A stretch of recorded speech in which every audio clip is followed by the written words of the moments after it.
Yo, Yo, oh, happy Friday. indeed. Holy crap, you've uploaded so many videos. 18th, 19th, 20, 21st. We talked twice on the 21st, I gather. Yes.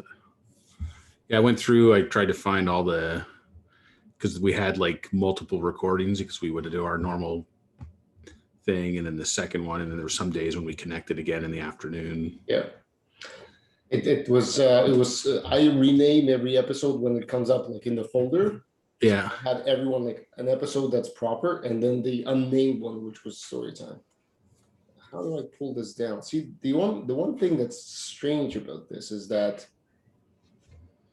Google, you can't put a video from Google Drive onto YouTube directly, which would have been a nice touch. What are these short ones? Let's take a look. Oh, holy crap, it's not a short one, it's 46 minutes. Why is it so small, the file?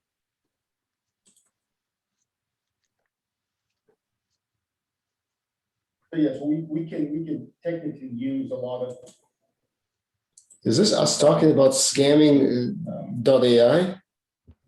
Copy that we find or suggestions. I don't know. Oh, look, you just listened to that. How are you feeling, by the way? You okay? Yeah, I feel back to normal today. Yesterday was good. Yesterday was good too. So yeah, it was basically 24 hours.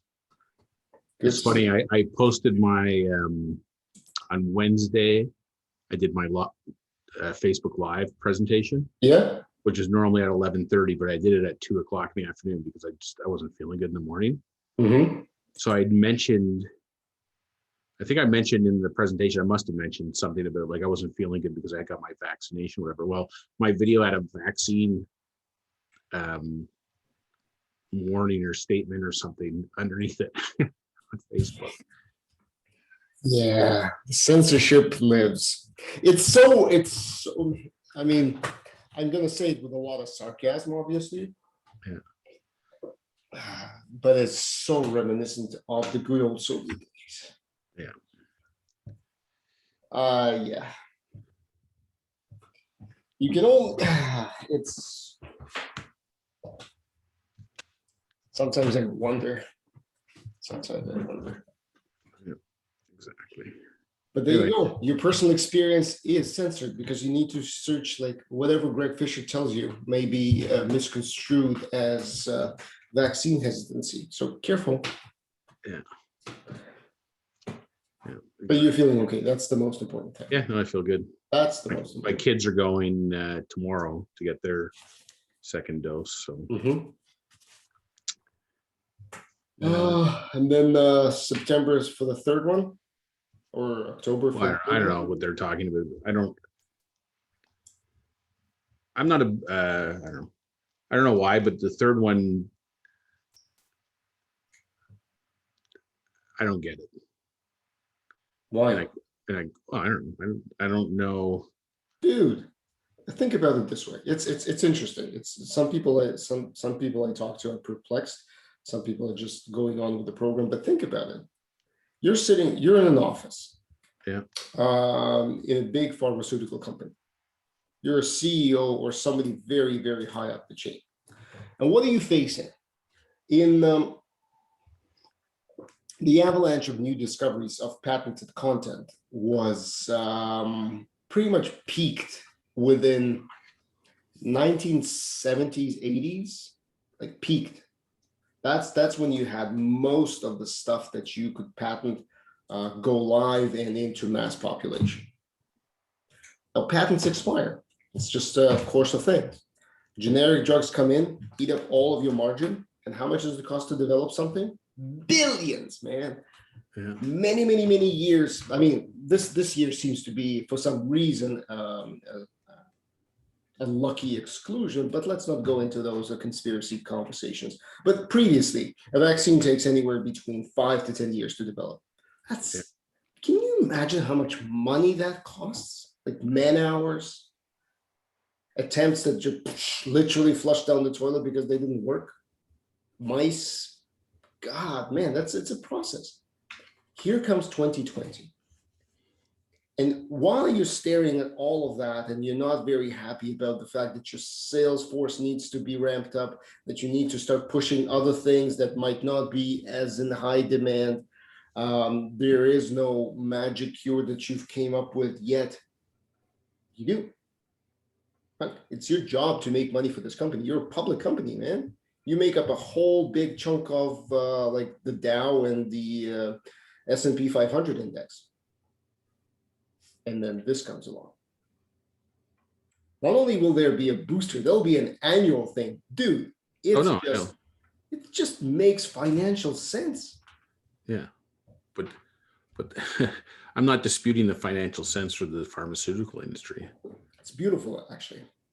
I'm disputing the practicality and the, I don't know, as a patient. That's conspiracy theory, dude. So yeah. Oh. Everything you just said is exactly why things like conspiracy theories exist. Yeah, and if I pull my mask off right now from the sarcasm, no, I know it's a bizarre time for sure. Indeed.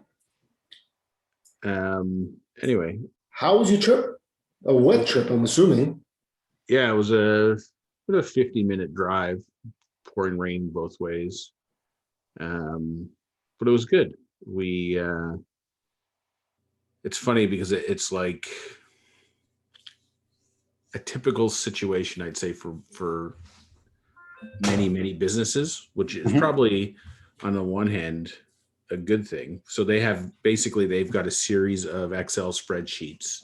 Yep. That people have created over time, and most recently by one individual who I think had higher level Excel skills. I don't want to say next level because it's still not like mind blowing, but compared to the average person, probably next level skills. Built something that's a bit of a monster, and then they left at some point. So this is the thing that I used to always get told and shit for when I built things was like, well, this is great while you're here, but when you leave, we're all screwed. And I just, like, yeah. And I just say, yeah, that's called job security. It'd be like, I need a raise. Well, we can't afford it. Well, my finger's on the delete button here, and if I don't get the raise, you guys are fucked. But slow clap.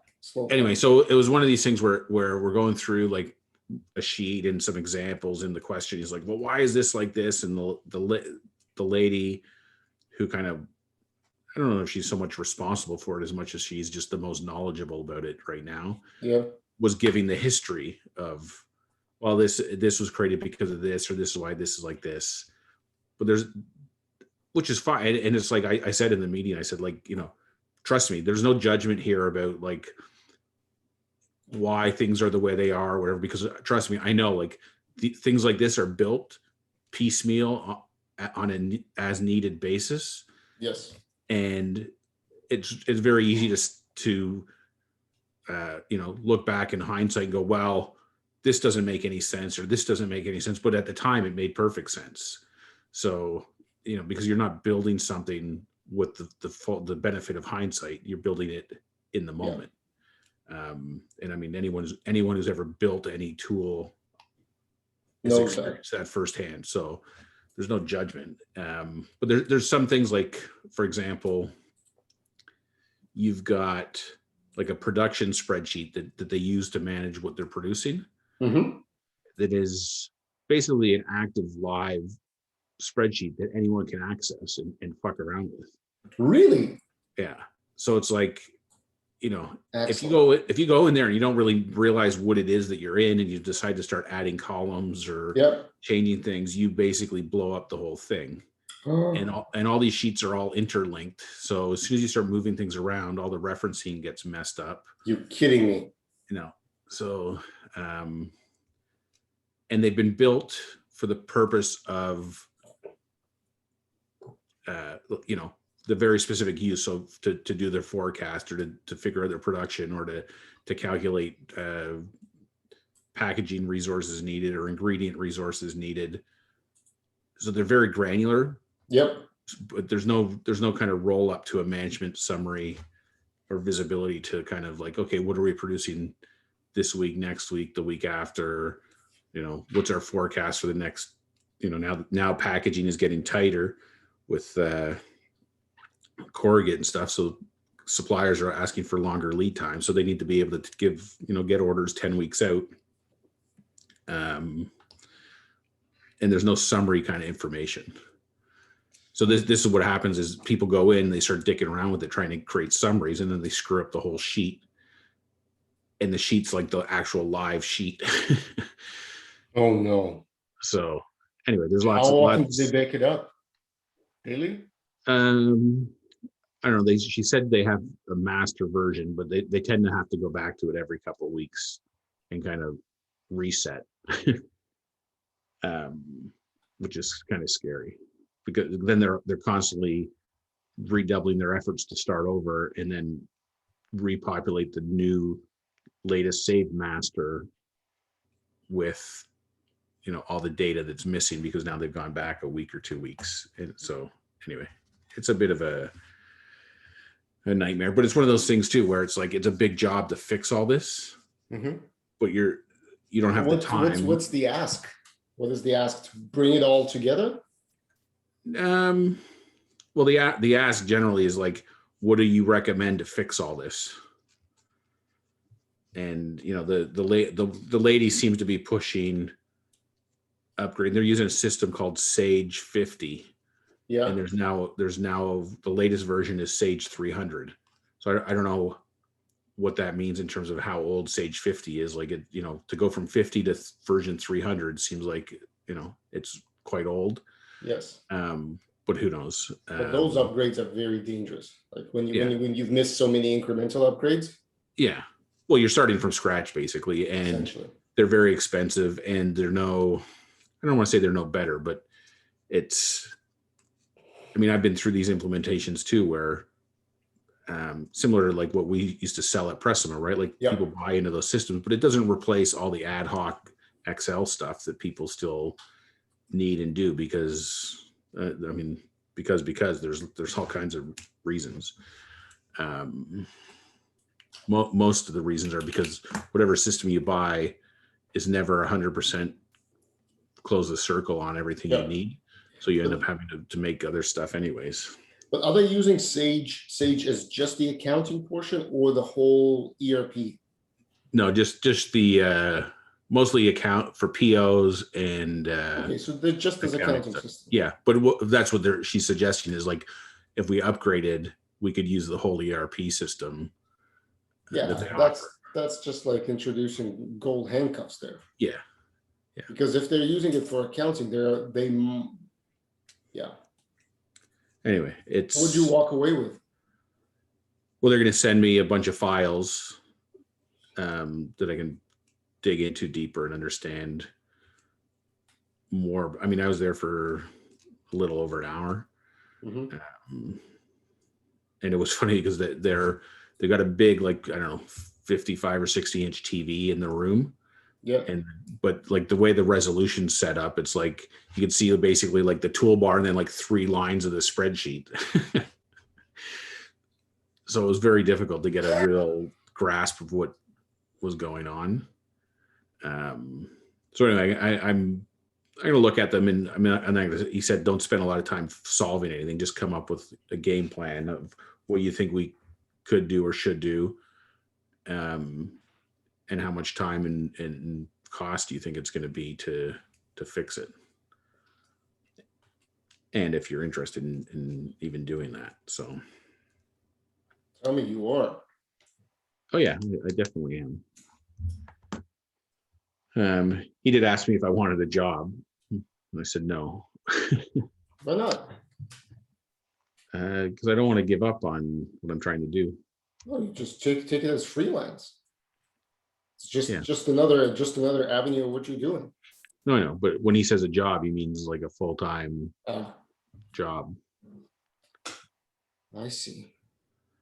And it's not like it's doing other stuff that I'm not really that interested in doing. It's funny because like I'd been away from work for, I don't know, almost 2 years. I guess September will be 2 years. And I don't know, just the whole, like, the tension, the stress you can feel like emanating off of people's bodies. The politics. I don't know. Yeah, that's what a paycheck buys you. Yeah, exactly. Which in and of itself is an answer to your why not question. Yeah, that's true. But yeah, so I mean, there's an opportunity here for something. I mean, I'm going to look at it. I've started thinking about, like, it's funny because my mind always, of course, defaults to Access, because that's the tool that I've always used. But it's like, then I'm thinking, well, is there something I could do in Glide that would give them Well, you need SQL. some capabilities? What's that? You need something. You need a proper database. Yeah. So that's not going to crap out on itself, but databases, it can be used just for storage, and then you can use anything like Glide, like Google Sheets, like anything, because nowadays everything connects to an external data source. Even Excel, Excel, you can connect to like a SQL database easily. Yeah. But at least the underlying data will be written and stored soundly. Yeah, exactly. Oh my gosh, yeah, it's interesting. It's interesting how everything evolves, and then you end up maintaining the thing that works rather than reinventing it. Yeah, it's very interesting. Well, it's a full-blown assignment. That's a very interesting one. Yeah, very cool. But I mean, it brought me back, like, to the beginning of my career, because I started my career at Cargill Foods. Yeah. In production planning, and we were on Lotus 123 back in the day. And then I actually know Lotus 123. I used to work in Lotus 123 for a very brief period of time. And, like, I mean, this predates, like, we didn't have email, we didn't have anything. I mean, we were passing information back and forth to each other on, whatever 3.5-inch floppy disks. Yeah. Holy shit. But I would go in every morning at 4:30 in the morning and print out 4:30 in the morning was like the earliest you could start, because that was the earliest that all the night's shipping was processed and you had your starting inventory for the day. Okay. So you go into some DOS based program and print out on this giant printer that was the size of a car, on, like, the big long, like, 24-inch long paper with the perforations on the sides. You'd print out your dot matrix printer. Yeah, you'd print out your starting inventory for the day, and then I'd print that off, and then I'd run back to my desk and I'd manually key up in every item code what the quantity was, and then I'd print off another report that was the orders that came in overnight, and then we'd have print out our spreadsheet. Then I'd print out the thing, and then I'd have to go fold it up and photocopy it to fit on a 8.5 by 11 paper. Anyway, it was like, how is a business being run like this? But you just make it work. Think about the day when faxes were not invented and everything. The fastest you could get a message was by telex. Oh. Or I don't know. I was telling my daughter the other day when I was at Loblaws, like, we had our specialists on the road and stuff. Mm-hmm. And when they had pagers. Yes. And even the pager was like a huge upgrade in terms of being able to contact people. But, like, you used to page people, and then they'd have to go and find a payphone if they were, like, traveling. Yeah. Get in touch with you. Phone you back. Pagers. Yeah, I remember that. So, and they had no idea generally what you were calling about or whatever. Anyway, so that's one opportunity that's coming up. And at the end of the month, first week of August, Joanne's launching my leadership for her managers, leadership for Fabulous. so things are starting. And it's funny because at the meeting yesterday, there was somebody yelling at somebody or something. There was some yelling in the background, and the guy goes, "Oh, well, maybe we will need some of your leadership program after all." And he was kind of half joking, but it kind of stuck in my head. So I'm going to include something like that in my proposal to back to them as well. Because why not? Indeed. Why not? I mean, and the other thing, what's the worst that's going to happen? They're going to say no.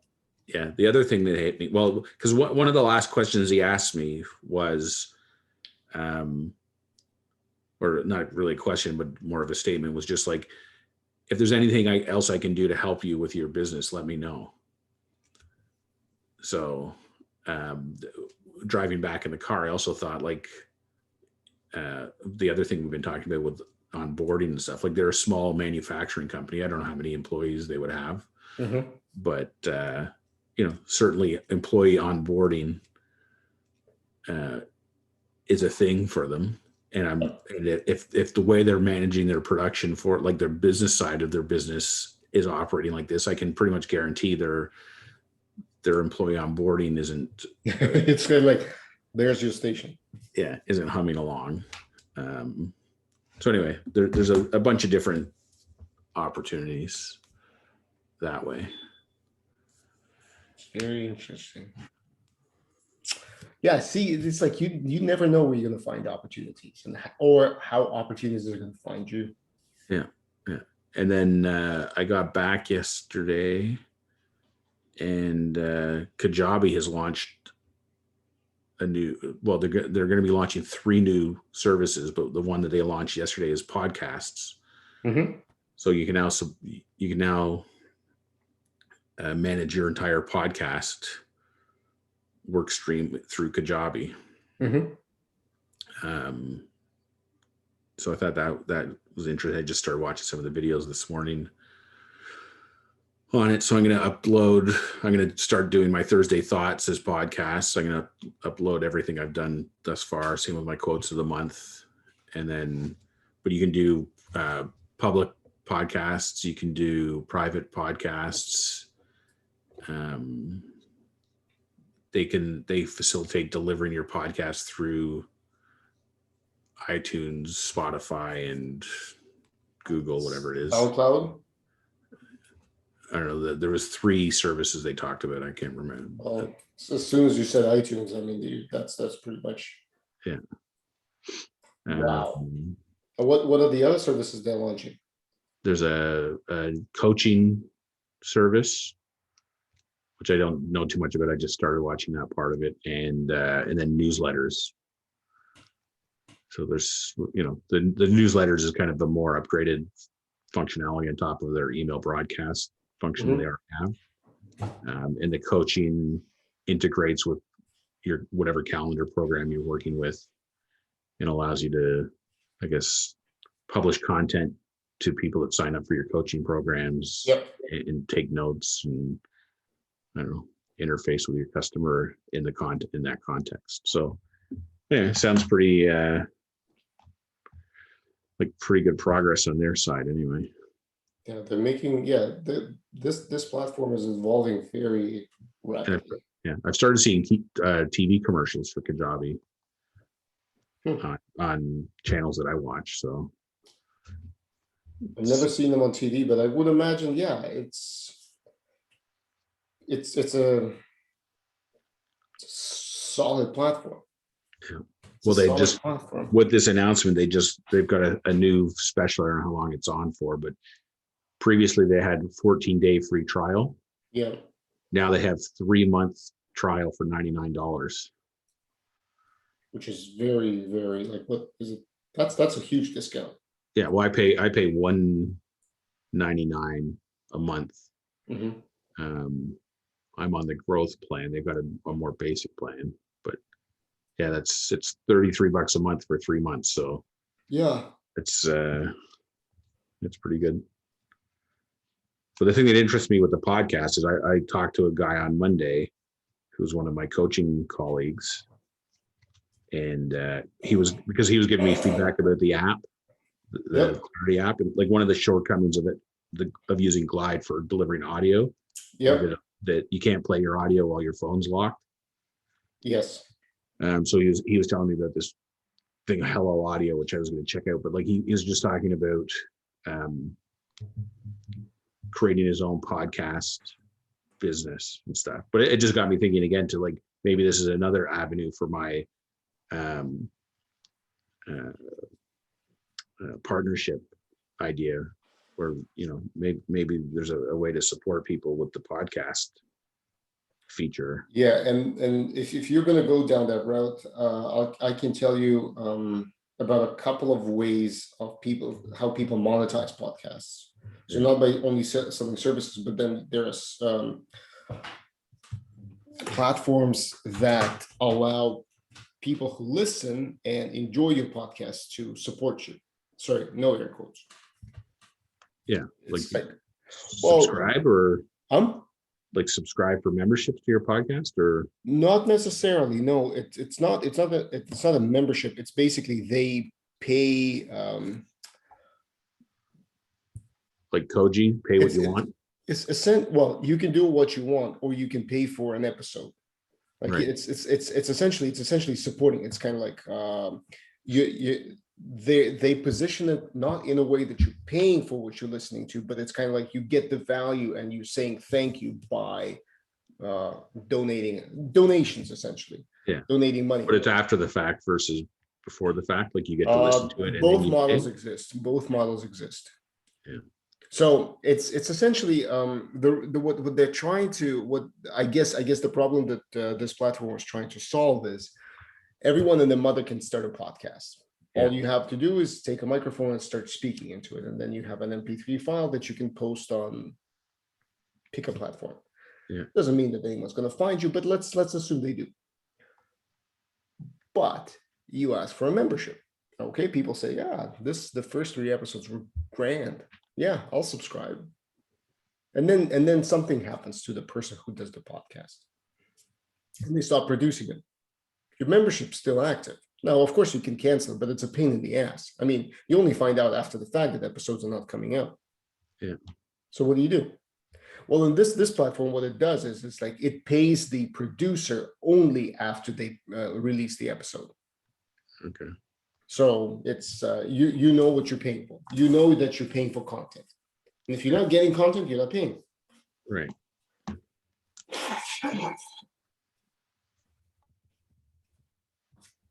That's it.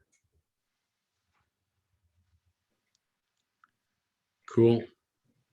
Have you been looking at the weather forecast for your cottage week? Yeah, and I did not necessarily like it. No, it doesn't look promising. On the bright side, they're usually wrong. Fair point. Last 2 weeks, they've been absolutely wrong. It's Natalie yesterday said, like, they can't forecast the weather for tonight, not let alone like a couple of days. Yeah. And I don't know what it is. It's just they've been so badly off the last little while. It's just not funny. Yeah. Oh well, but yeah, it's kind of looking iffy. It's supposed. But yeah, when you get back, I'm gonna have a full-fledged podcast business. I'm going to be changing the world of manufacturing. Lots happening next week, buddy. I foresee that. Yeah, sounds like very interesting. It's as the world of manufacturing always. It's because there's an immediate impact. Yeah. There's an immediate, like you should be able to see what they're doing right now, and you should take all the metrics in of what they're doing right now and see, would this change, how that improves. Yeah. Well, it's funny too, because I think like what I did at Cargill is, I don't know if it's the ultimate in just in time, but like you're dealing with fresh meat. Yep. So you're working on very tight timelines, very little information. and your raw materials are time sensitive. Your finished product is time sensitive. Everything's time sensitive. So it really prepared me for my life in retail too. But like in this case, like they're producing baked goods that are frozen and distributed frozen. Mm-hmm.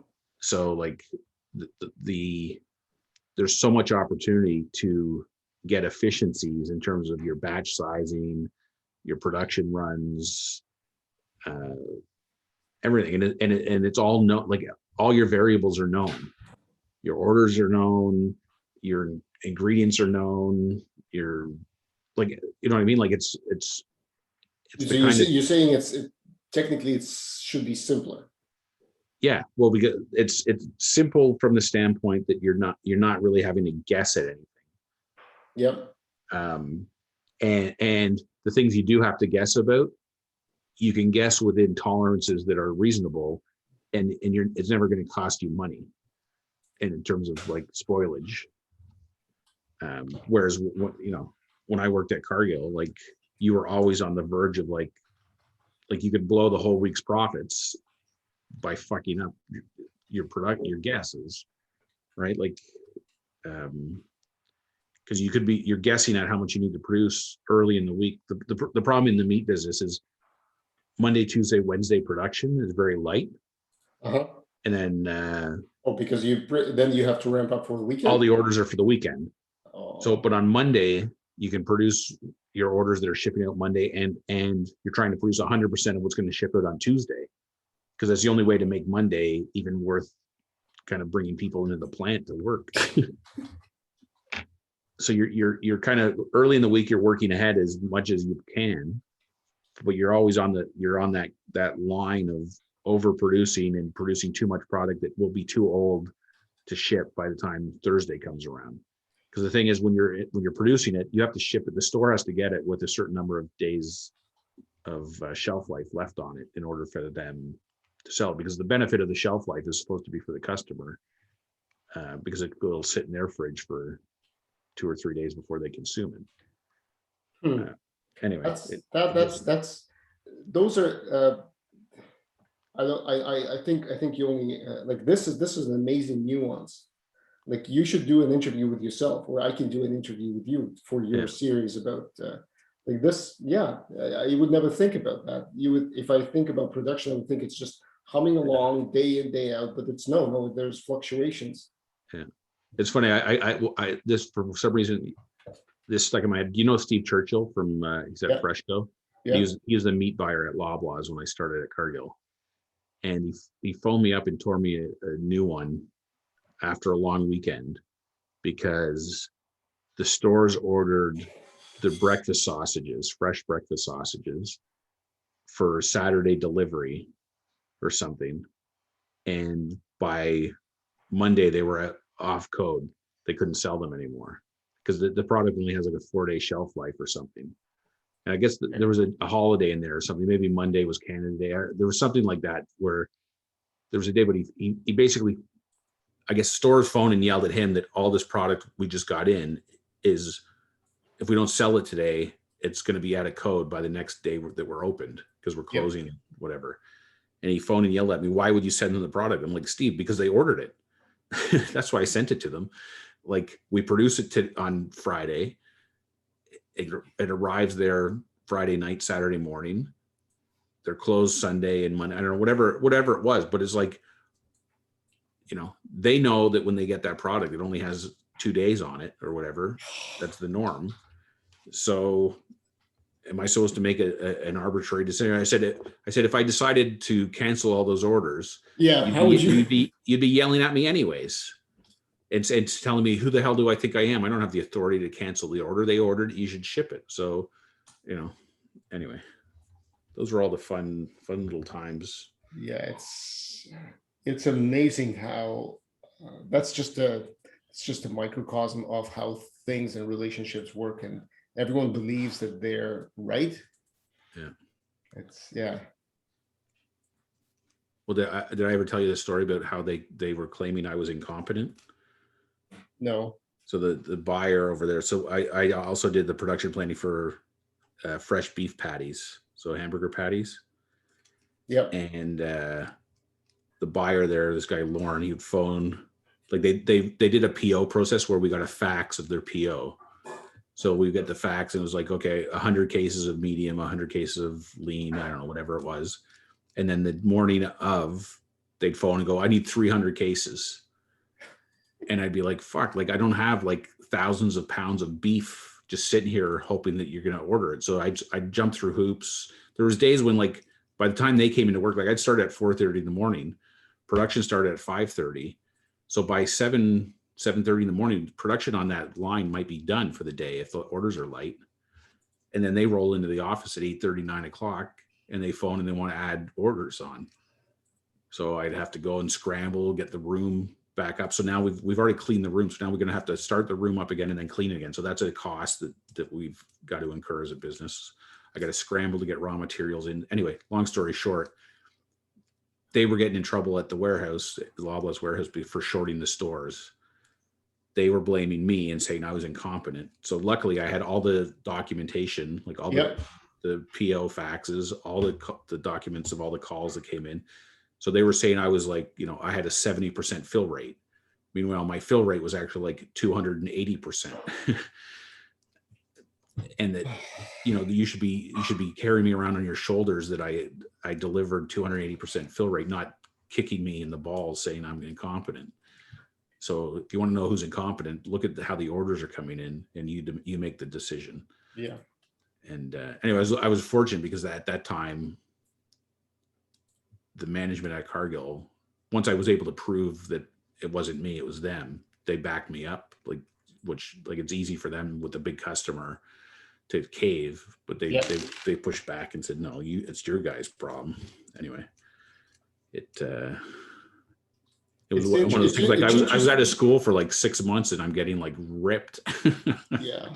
It's amazing how people would love to blame somebody else and not their own incompetence. Yeah. Well, I think the funny thing is, I think they truly believed that it was our incompetence. But it goes back to what we were talking about coaching and about how you perceive the universe, whether you perceive it as something that you have control over, or is that everything is happening to you because name a problem. Yeah. So yeah,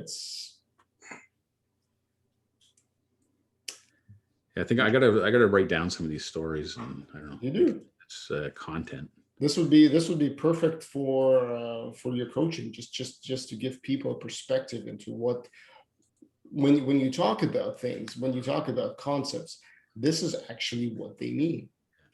This is how they manifest themselves in real life.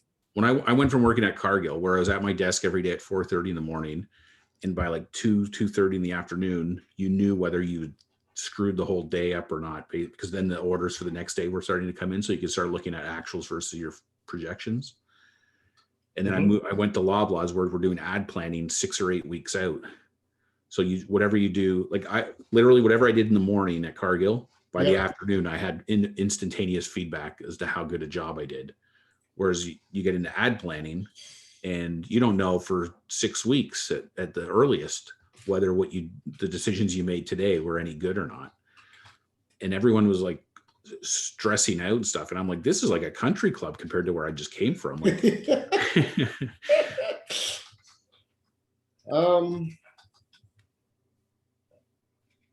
which is funny because I used that term when I started at Pressima. I used to tell Eric that I go, this place is a country club, because compared to retail,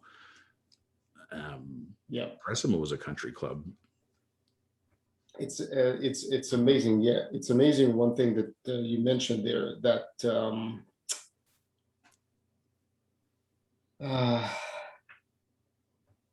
how as you progress in your career, or as you progress in life, maybe even, how much more disconnected you become from the actions you do today to the outcome of those actions, which will not happen for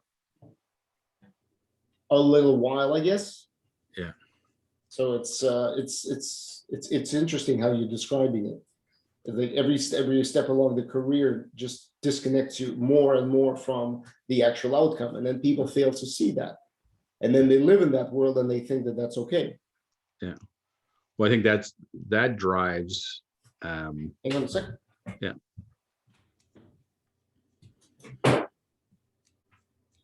Yep. I think that's what drives a lot of leadership to micromanage people. Yep. Is because they crave that connection to immediate results, or they put some kind of value on being able to solve problems. It's kind of like, people that are really good at fighting fires. Yep. They have no interest in preventing fires. Like they have no interest in solving the root cause of the problem, because they get off on, and they find their value, their own self-worth in putting the fires out when they come up. Like that's what got, when I first started at Loblaws, that's what made me build my first access system. Was I was dealing with the same bullshit every day, every week. And I go, there's got to be a better way to do all this. And so I took 2 or 3 weeks where I just ignored everything that was going on, and I built a system, and people are like, what are you doing? I go, I'm in the fire prevention business. And it was because I at Cargill, that's the way you were trained. It was, part of our training was prevention. The best way to produce quality is to prevent problems from happening. And I built a system, and then boom, as soon as I implemented it, guess what? All the problems started going away. Because why? You're making better decisions with better information. And basically you realize, like, all the problems that everyone has, everyone says, oh, that's a system problem, or the store's screwed up, or whatever. It's like, no, you just planned it wrong in the first place. And it's not because you wanted to, you just didn't know any better, or didn't know what the hell you were doing, because you didn't have good systems. So, well, this is if anything, this is a perfect sales pitch for what you're embarking to do right now. Yeah. I don't think you need a sales pitch in this particular case, but it certainly is a good one. Yeah, indeed. Indeed it is.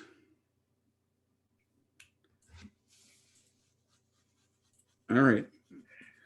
Dude, I'll see you in a week. Yeah. So what are we going to do? Just take next week off, the whole week?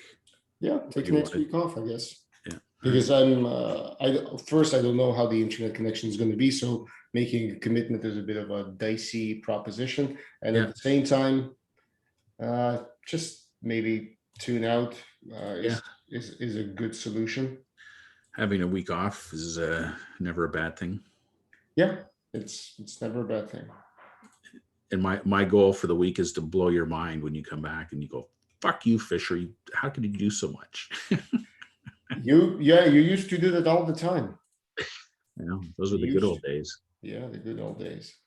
Well, what yeah.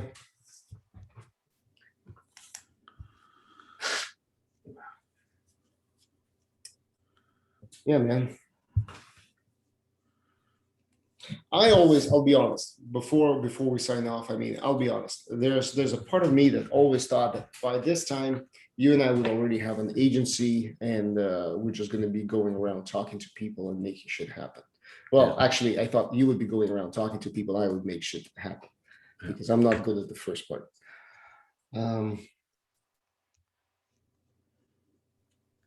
Just maybe a lag. Yeah. Cool, dude. All right, man. Enjoy your week. Time off, and I'll see you on your call, which you need to reinstate because it's gone from the calendar. Okay, yeah, I'll send that out. All right. See you, buddy. Well. Oh, just an FYI, in case you want to partake, the premiere of Storytime launches on June 19th at 11:15 a.m. Sorry, what was the date? June 19th. I'm scheduling at 11:15 a.m. is when I'm premiering, and then I'm releasing an episode every day at the same time. Okay, excellent. Just an FYI. All right, man. Cool, dude. Okay, see you. Bye. Bye.